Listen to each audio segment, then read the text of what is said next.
still. Oh, stay still. Stay still. I know, Stay right? still. Thank you, baby. Be still and know. Okay, so be still and know that I am God. Yeah, that's a good one. Why is it doing that? Why is it free? Why is it flipping out like that? Showing off mommy over there. Oh wait, hold up. Is my thing properly centered? All right. Anyway, well, welcome everybody. Today we're talking about why are you stuck in relationships? Like what? Why are you stuck trying to manifest your specific person back, or why are you stuck?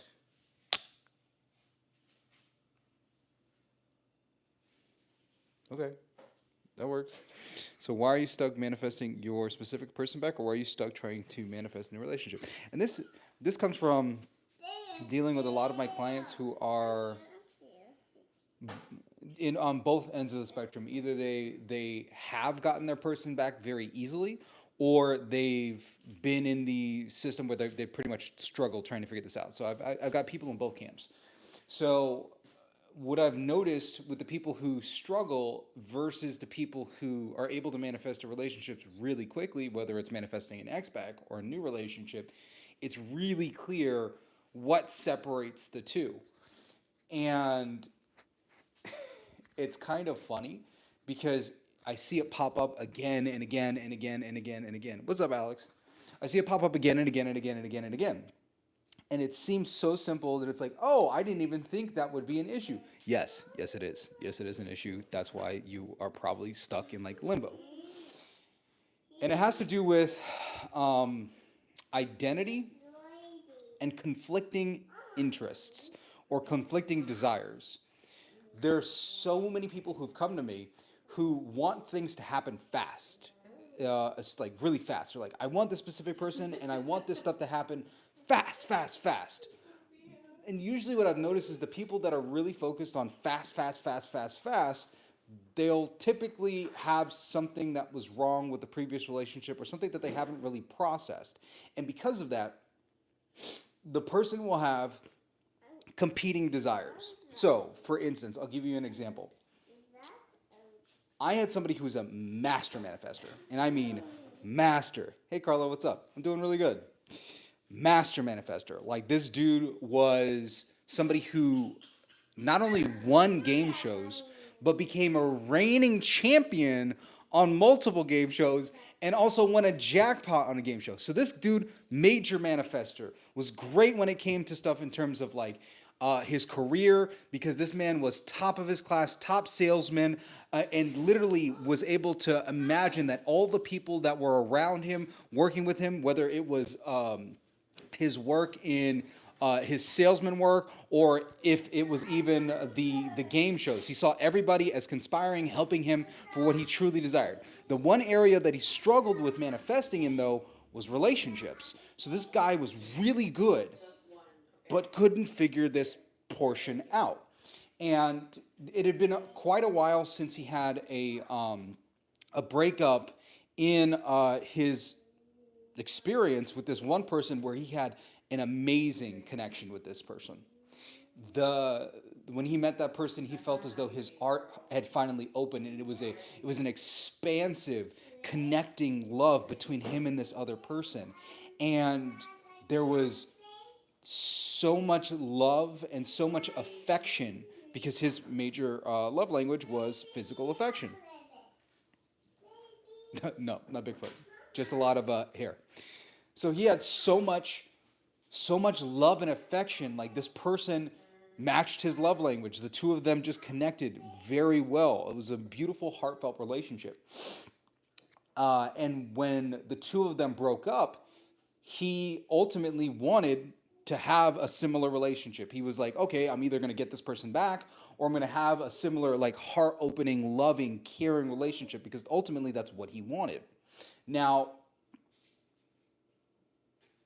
what was interesting was after he had manifested the breakup in the relationship, he started going out and dating and manifested back to back four.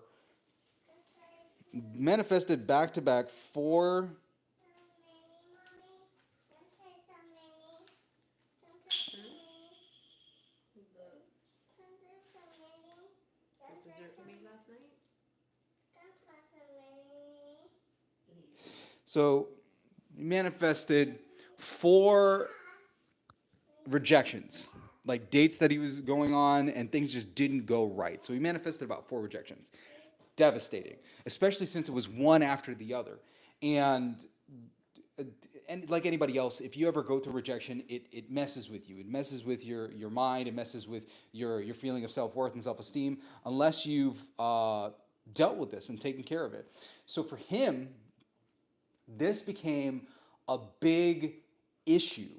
And ultimately, his huge desire of what he wanted in his relationship was he wanted to have this caring, loving, wonderful, monogamous relationship where him and this person were able to love and take care of each other, where it didn't feel like it was a one-sided relationship. It felt like there was connection, there was mutual desire, there was passion between the two of them. And that's ultimately what he wanted. That's ultimately what he desired. And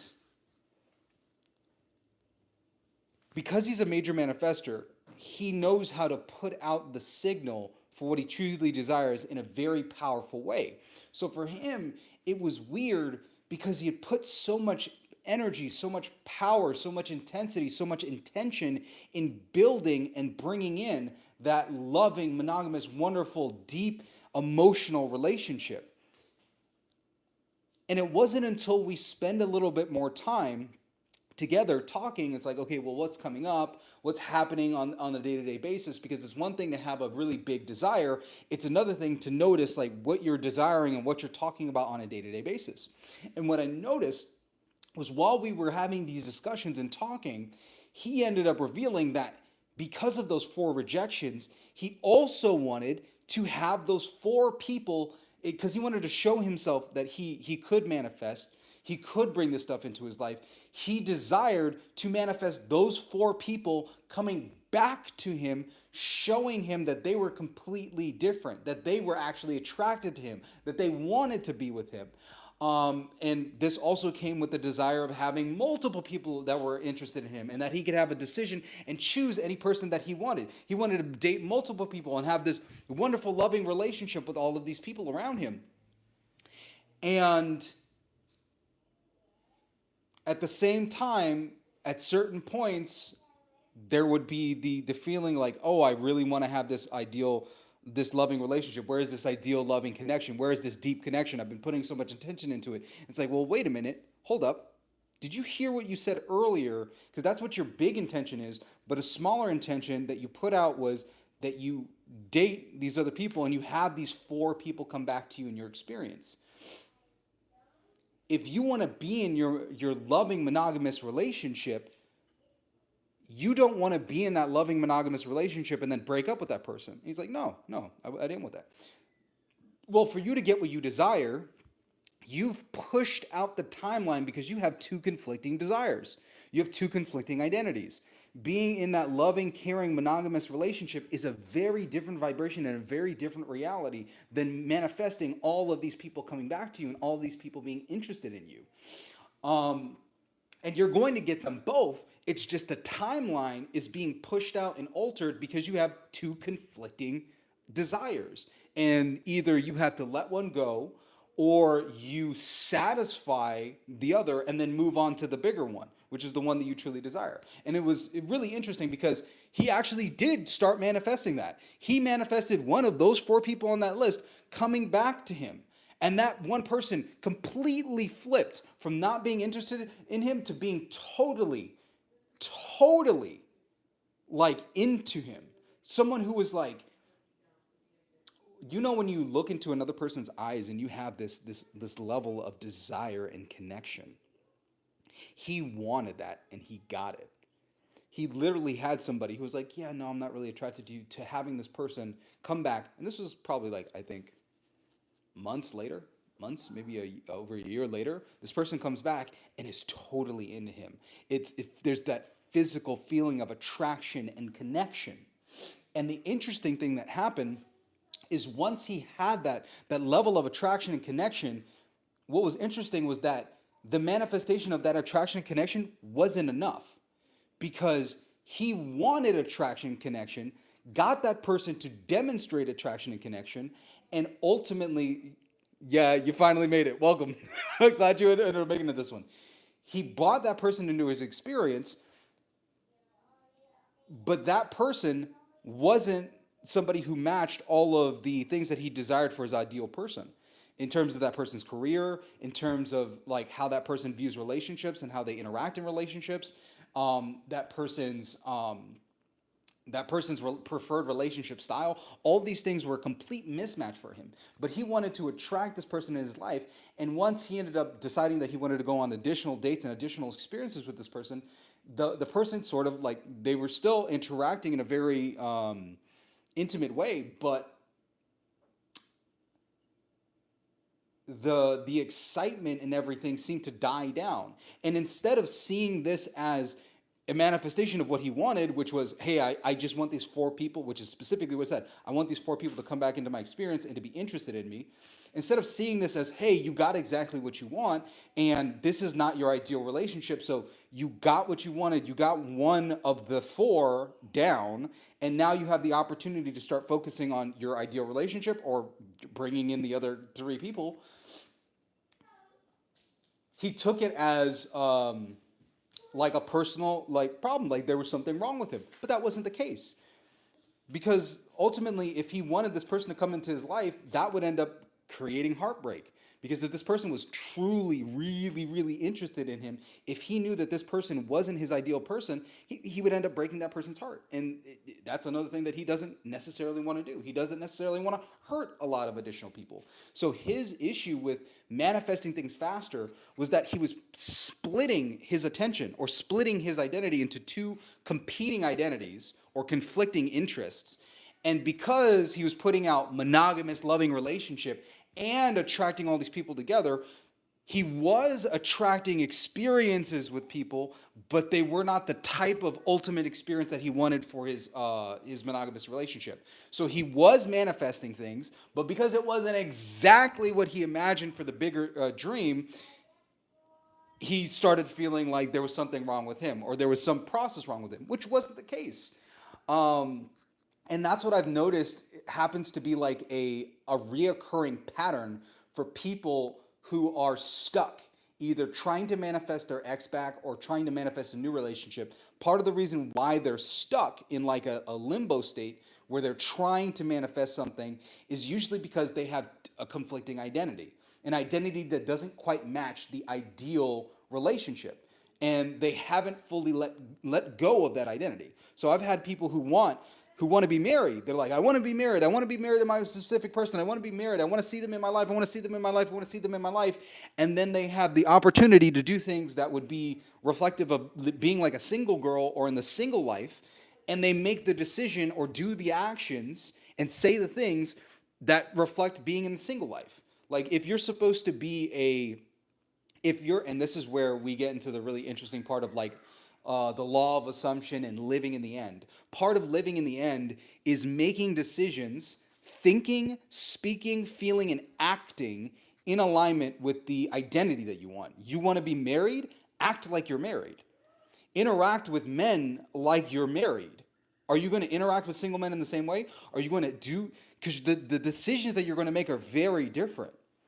And what I've noticed is that the people who are in the stuck pattern, who haven't manifested the ideal relationship that they want, the core issue that I've seen repeated again and again is that this person says that they want to be in one identity, but then they have another competing identity with another set of competing desires that completely cancel out or force them to push out the timeline for their ideal relationship. Because if you want to be, and this is why it's easier to manifest things that are closer, not going all the way to the marriage, but manifesting a boyfriend or a girlfriend. Because manifesting a marriage requires a big leap in logic and a complete change in behavior. And it's been super funny to have clients who've noticed that they no longer have as much in common with their single friends. And they start the process of hanging out with more married couples. And as they start hanging out with more married couples, I had one client who lives out in Austin. She had a friend who was chronically single, the guy that everybody thought was never going to settle down, was always with different women. this guy got engaged, and she went to a brunch where this guy happened to be, and when she met him and his fiance, she was shocked because she looked at him and she was like, he seems like a completely different person. He's usually a big drinker, didn't even drink when we went out because I don't think his fiance drinks. And the way his face looked, like his facial features looked like he was a completely different person. And this is what I try to let people know is like, yes, because he is a completely different person. Once you make an identity shift, you're no longer the same person. You will physically look different. You will move and speak differently. And that's because you're not the same person. Even though externally there may be like features that seem similar, when you make a big transition in identity, you're a different person. And anybody who has friends that have become parents or gotten married knows this to be the case. Because if you knew them back in high school or back in college and then you connect with them and start talking to them, they're not the same person that you knew before. If you've ever knew somebody who at one point was broke, who ended up becoming, self-made, and they're running their own companies and running their own businesses, if you spend time talking to that person, you begin to realize that they are not the same person that they were that you knew before. They may look like the same person, they may have the same name, but they are very much not the same identity. And the more consistently you choose to act in alignment with a new identity, the faster it is that everybody around you acts in accordance to how you're supposed to act. And that again happens to be the reoccurring pattern that I've noticed in my stuck clients. They're stuck in a holding pattern of moving back and forth between two identities, where there's like a single identity, and they get and their benefits for the single identity, like easy doing it, where you don't have to commit to another individual. You don't have to have another individual in your space. You don't have to deal with the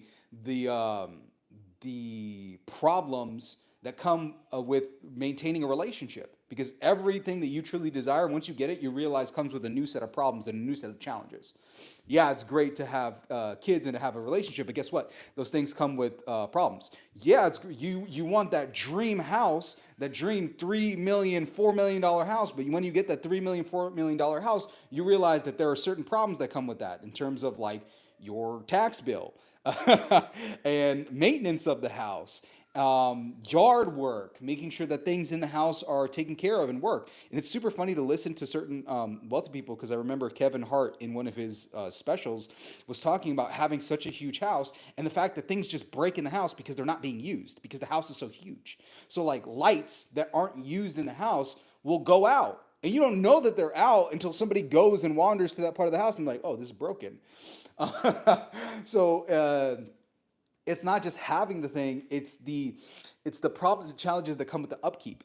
And are you willing to take that new identity and to exchange the problems and also the comforts that come with the old identity for a new set of comforts and a new set of problems? Because yeah, it's great to make $10,000 a month. Yeah, it's great to make $100,000 a month, but there's a new set of problems that comes with those.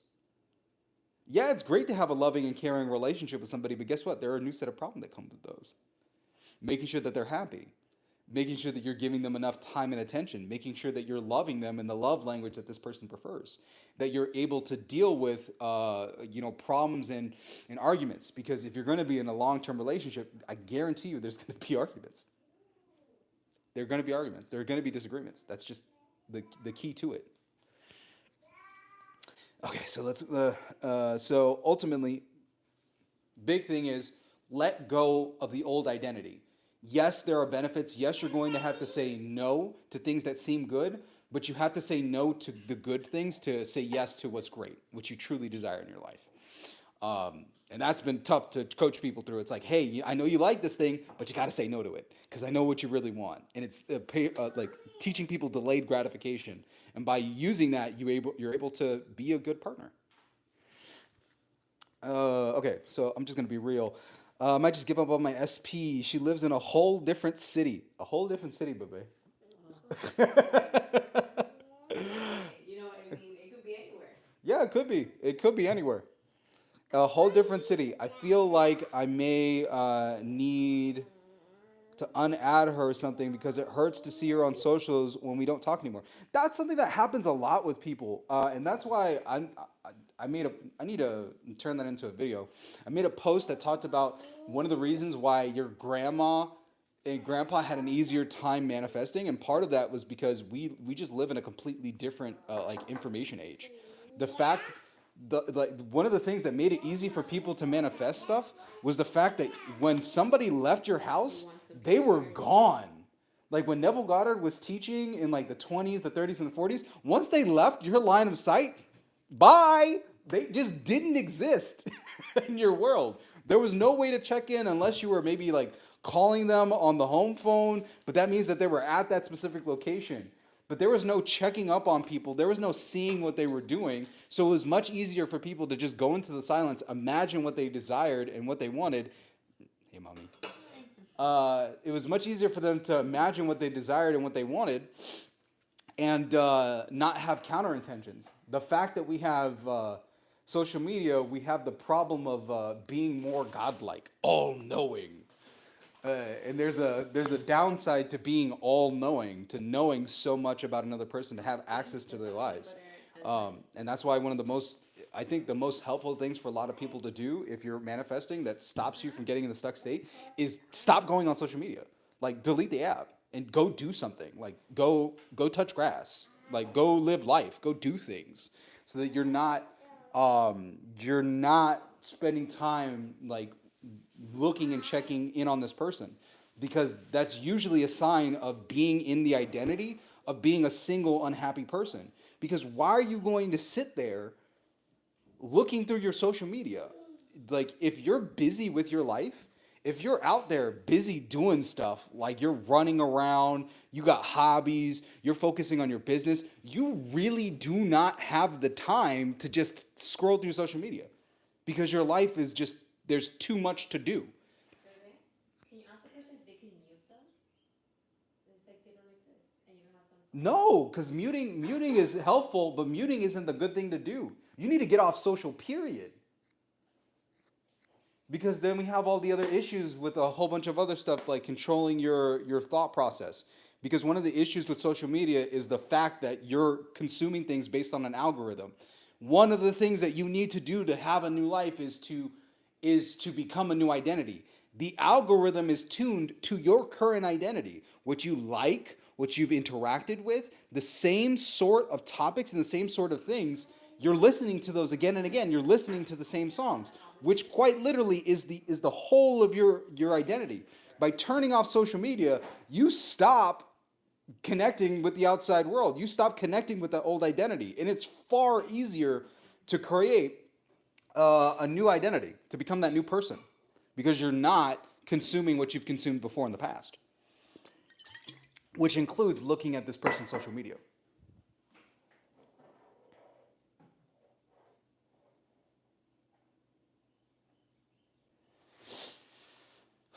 Damn, this kind of sounds like me. I manifested my ex back, started last July and succeeded in the middle of December, but I threw it all away as soon as I succeeded. Yeah, usually, so that's one thing that I've noticed with people. Bebe, that's one other thing I've noticed with people is that they'll manifest people back, but they'll manifest a lot of the same problems that destroyed the relationship in the first place, because they never changed or dealt with the underlying emotional problems or the emotional things that broke down the relationship in the first place.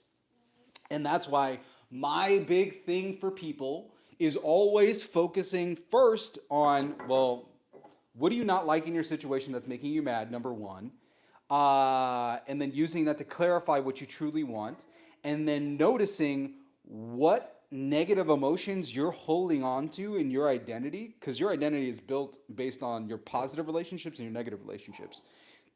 And if you start changing how you feel about any of your relationships, you're changing and shifting your identity. If you feel anger or resentment for other people and you haven't forgiven them, you're going to have a hard time. You're going to have a hard time of manifesting. That's why in the Abrahamic religions, one of the most important things that they talk about is forgiveness. Father, forgive me. Father, forgive them, for they know not what they do. Our Father, who art in heaven, hallowed be thy name. Thy kingdom come, thy will be done on earth as it is in heaven. Give us this day our daily bread, and forgive us our trespasses as we forgive those who trespass against us. Or forgive us our debtors as we forgive those But that's as we forgive our debtors, forgive our debts as we forgive our debtors. Yes, baby. You look very cute. I love your little candy cane dress. It's so adorable.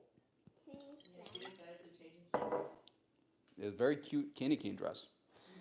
Yeah, forgiveness. If you're struggling and you're stuck, most of the time you're stuck because you haven't gone over the emotional hurdles.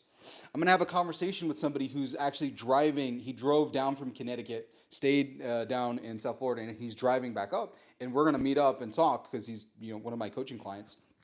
And one of the things that's a problem specifically for him that he talked about was, hey, I get into the state of us being together, but then I notice that I still feel like anger and resentment coming up for what happened at the end of the relationship. And I'm like, well, that's the thing that's stopping you. It's that feeling of negativity. It's that feeling of anger because that's like a repulsive energy that pushes people away. They can't be in your experience. Who wants to be around somebody that's mad at them? You want to be around somebody that's mad at you, baby? No. Sophia, do you want to be around somebody who's mad? No. You want to be around somebody who's happy, right? Yeah. Yeah. You want to be around somebody that's happy? Well, your specific person is no different. If you feel like anger and animosity, and it doesn't matter, here's the key. It doesn't matter who you feel it for. If you feel it for your mortal enemy from high school, if you feel it from that person that wronged you, if you feel it from your ex-boyfriend who treated you awfully and terribly, doesn't matter who it's addressed to. If you poop in the mail, it's going to have an aura around it that will be repulsive. It doesn't matter who you slap it onto. You're holding it. You're holding this thing. You're like, yeah, I'm going to mail it off to them. I'm going to mail it off to them. But you just kind of sit around for a really long time with a box of poop in your house. And you wonder why nobody wants to come over. Nobody wants to come over because you're holding a box of poop. I don't care who it's addressed to. You're the one who's holding onto the box of poop. Throw away the box of poop.